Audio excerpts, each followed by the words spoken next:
Heads up, Prey fans, the long-awaited kind of reboot and or spiritual successor or whatever we're calling these now of the 2006 sci-fi adventure is almost here, but be prepared to forget everything you know about the franchise. The new game was made by Arcane Studios, the developer behind Dishonored, and is published by Bethesda for PC, Xbox One, and PlayStation 4. It hit stores on May 5th, and here's everything you need to know before you go. First off, it's important to note that this is not a sequel to the original Prey, which was developed by Human Head Studios and released more than a decade ago. While a sequel was announced a few months after the release of the original Prey, it kind of languished in development limbo and was finally officially cancelled in 2014.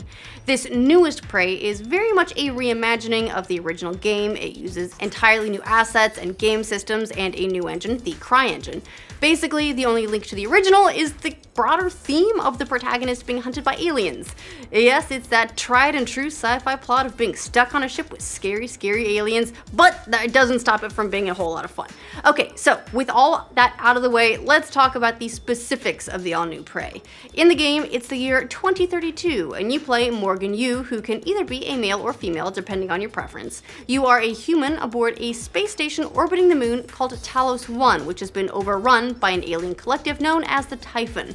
Because it would be a very, very short game if everything went smoothly, it doesn't. The Typhon breaks containment, and now you're on a mission to evade the Typhon and escape the space station all in one piece. Hopefully.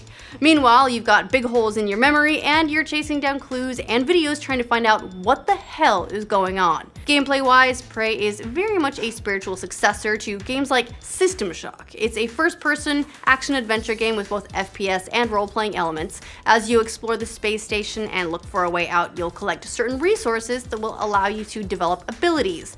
Those resources, called neuromods, are basically cybernetic implants, and they cover a trio of skills, including hacking, engineering, and combat. Each has its own branching skill tree, so you can build your character out however you like. Meanwhile, there are different types of aliens on the ship with a variety of powers that you can learn over time via neuromods. One of those groups of aliens are called mimics, which can camouflage themselves to look like ordinary objects. Through them, you can learn how to transform yourself into items ranging from a grenade to a coffee cup and beyond. Needless to say, there are a variety of ways you can solve the game's puzzles and challenges. For example, you could search around for a code to unlock a door into a new area, or you could find another way around, or use an alien ability like the Mimic to turn into a small object and fit through a vent.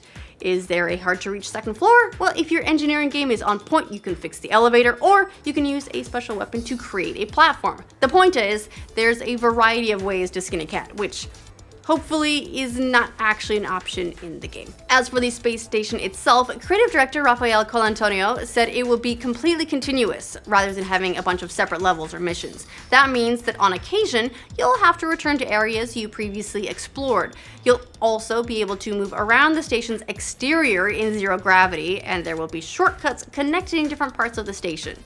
In terms of the game's overall theme, world building, exploration, and so on, Arcane really looked to the model of Dishonored. The game takes place in an alternate reality where John F. Kennedy survived the assassination attempt in 1963 and funneled a bunch more money into this space program, which brought Earth to the attention of hostile alien species, again called the Typhon, who attacked Earth, leading the US and USSR to team up in order to fight off the threat, which was eventually contained to space on Talos 1.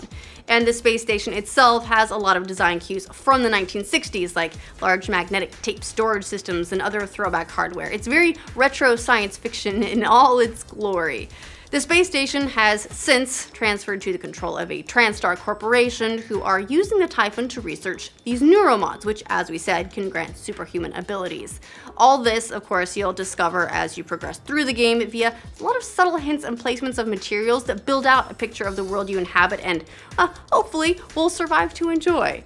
Now, what that survival looks like, though, is up to you, and depending on your choices, you'll encounter different branching endings, which should make for pretty solid replayability possibility if you're into that sort of thing. Which ending you ultimately get will depend on how much you interacted with the surviving humans and the space station itself. Your gender, however, apparently doesn't change the story, aside from the pronouns the characters use when talking to you, as well as some other details like family photos and the voices some of the AI use when they're speaking with you. It should also be noted that there's an elaborate crafting system in Prey 2. You'll be able to recycle stuff from your inventory into machines and weapons like a glue gun, which can freeze aliens in place, as well as plug holes, help block crazy electrical wires, that sort of thing. Well, that about wraps up all of the really need to know stuff about Prey. Are you planning on picking it up? Let us know in the comments, and for all your news about the latest game releases, make sure you like this video and subscribe to The Know. We've been testing a new kind of neuromod based on the Typhon organisms. You've seen what those creatures can do. Once testing starts, there's no going back. Take your time.